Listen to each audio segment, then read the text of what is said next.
ಒಂದು on A serious note sir, ಇತ್ತೀಚೆಗೆ ರಮ್ಯಾ ಅವರು ಕನ್ನಡ ಚಿತ್ರರಂಗದಲ್ಲಿ ಯೂನಿಟಿ ಇಲ್ಲ ಅನ್ನೋಂಥದ್ದು ಒಂದು ಹೇಳಿಕೆ ಕೊಟ್ಟರು. ಲೈಕ್ ನಾರ್ಮಲ್ ಪರ್ಸನ್ಸ್ ಯಾರಾದರೂ ಕೊಟ್ಟರೆ ಅಷ್ಟು ಸೀರಿಯಸ್ ಆಗಿ ಯಾರೂ ನೋಟ್ ಮಾಡೋದಿಲ್ಲ.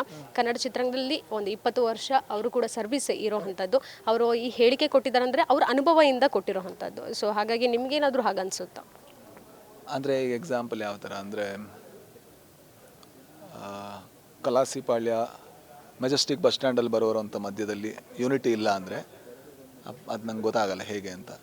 ಸಿನಿಮಾ ಅನ್ನುವಂಥದ್ದು ಯಾವುದೇ ಅದು ಕ್ರಿಯೇಟಿವ್ ಫೀಲ್ಡ್ ಆದ ಕಾರಣದಿಂದ ಇಂಡಿಪೆಂಡೆಂಟ್ ಮನುಷ್ಯರಿರುವಂಥ ಜಾಗ ಆದ ಕಾರಣದಿಂದ ಕೆಲವರು ಒಬ್ಬರ ಜೊತೆ ಒಬ್ಬರು ಬೆರಿಬೇಕು ಅಂತ ಅನ್ಕೋಬೋದು.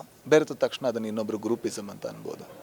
ಎಕ್ಸಾಂಪಲ್ ರಾಜ್ ಬಿ ಶೆಟ್ಟಿ ರಕ್ಷಿತ್ ಜೊತೆ ಕೆಲಸ ಮಾಡಿದ್ರೆ, ರಿಷಬ್ ಜೊತೆ ಕೆಲಸ ಮಾಡಿದ್ರೆ ಶೆಟ್ರಿಗಳ ಗ್ಯಾಂಗ್ ಅಂತ ಕರಿಬೋದು. ಯೂನಿಟಿ ಅಂತ ಯಾಕೆ ಕರೆಯಲ್ಲ? ಯಾಕೆ ಅಲ್ಲ, ಅದೇ ಅಲ್ಲಿ ಈಗ ನಮ್ಮ ಇಡೀ ಟೀಮ್ ಇದೆ, ಇಡೀ ಟೀಮ್ ನಾವು ಕೆಲಸ ಮಾಡಿದ್ವಿ. ಇಲ್ಲಿ ಯಾರು ಶೆಟ್ಟಿ ನಿತಿನ್ ಒಂದು ಬಿಟ್ಟರೆ ಮಿತ್ತ ಯಾರು ಶೆಟ್ರಿ ಇಲ್ಲ. ಬಟ್ ಆಗಿ ಬರುತ್ತೆ, ನೀವು ಮಂಗಳೂರವರೆಲ್ಲ ಒಂದು, ನೀವು ಬರೀ ನಿಮ್ಮ ತುಳುವರಿಗೆ ಮಾತ್ರ ಚಾನ್ಸ್ ಕೊಡು, ಅದು ಯಾಕೆ ಹಾಗೆ ಬರುತ್ತೆ? ಹಾಗಾದರೆ ಯಾರು ಯೂನಿಟಿ ಆಗಬೇಕು? ನೀವೆಲ್ಲ ಕನ್ನಡದವ್ರು ಒಟ್ಟಾದರೂ ಅದು ಇನ್ನೊಬ್ಬ ಹೇಳ್ತಾನೆ, ನೀವು ಬರೀ ಕನ್ನಡದವ್ರಿಗೆ ಮಾಡಿ ಮಾತ್ರ ಕೊಡ್ತೀರಾ, ಇನ್ನೊಬ್ರಿಗೆ ಕೊಡಲ್ಲ ಅಂತ. ಸೊ ಅದು ನೋಡುವಂಥ ಪರ್ಸ್ಪೆಕ್ಟಿವ್ ಅದರಲ್ಲಿ ಇರೋದು ಅಂತ ಅನಿಸುತ್ತೆ. ಐ ಥಿಂಕ್ ಯೂನಿಟಿ ಆಗೋದಕ್ಕೂ ಸಾಧ್ಯ ಇಲ್ಲ. ಒಂದು ಇಂಡಸ್ಟ್ರಿ ಅನ್ನೋದು ಯೂನಿಟಿ ಆಗೋಕ್ಕೆ ಸಾಧ್ಯ ಇದೆ ಅಂತ ನಾನು ಭಾವಿಸಲ್ಲ. ತಂಡವಾಗಿ ನಾವು ಸ್ಟ್ರಾಂಗ್ ಆಗ್ಬೋದು, ಇನ್ನೊಬ್ಬರ ಸಪೋರ್ಟನ್ನು ನಾವು ಬಯಸ್ಬೋದು. ಅಂದರೆ ರೀಸೆಂಟಾಗಿ ಪ್ರೇಮ್ ಸರ್ ಕೂಡ ಹೇಳಿದರು, ನಮ್ಮ ಕಾಲನ್ನು ನಾವೇ ಎಳೆಯುವಂತಹ ಪ್ರಯತ್ನ ಕನ್ನಡ ಚಿತ್ರರಂಗದಲ್ಲಿ ನಡೀತಾ ಇದೆ.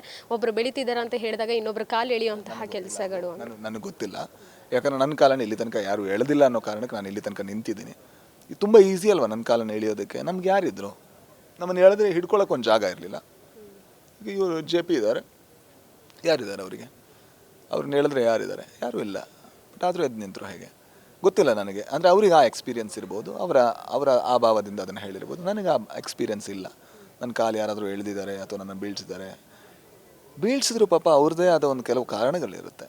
ಅದನ್ನು ಈಗ ಎಕ್ಸಾಂಪಲ್ ಯಾವುದೋ ಒಂದು ಸಿನಿಮಾ ಇರುತ್ತೆ, ನಮ್ಮ ಜೊತೆನೇ ರಿಲೀಸ್ ಆಗ್ತಾ ಇರುತ್ತೆ, ಅವ್ರಿಗಿಂತ ಜಾಸ್ತಿ ನಮ್ಮ ಪ್ರಮೋಟ್ ಮಾಡಬೇಕು ಅಂತ ಕಾಂಪೀಟ್ ಮಾಡ್ತಾರೆ. ಹೇಗೆ ತಪ್ಪಾಗುತ್ತೆ? ಅವ್ರ ಸಿನಿಮಾ ಗೆಲ್ಲಬೇಕು ಅಂತ ಅವ್ರು ಭಾವಿಸೋದು ಹೇಗೆ ತಪ್ಪಾಗುತ್ತೆ? ಆದರೆ ನಮಗೆ ಅದು ನಾವು ಸೋತಾಗ ಬೇರೆ ರೀತಿ ಕಾಣಿಸ್ಬೋದು.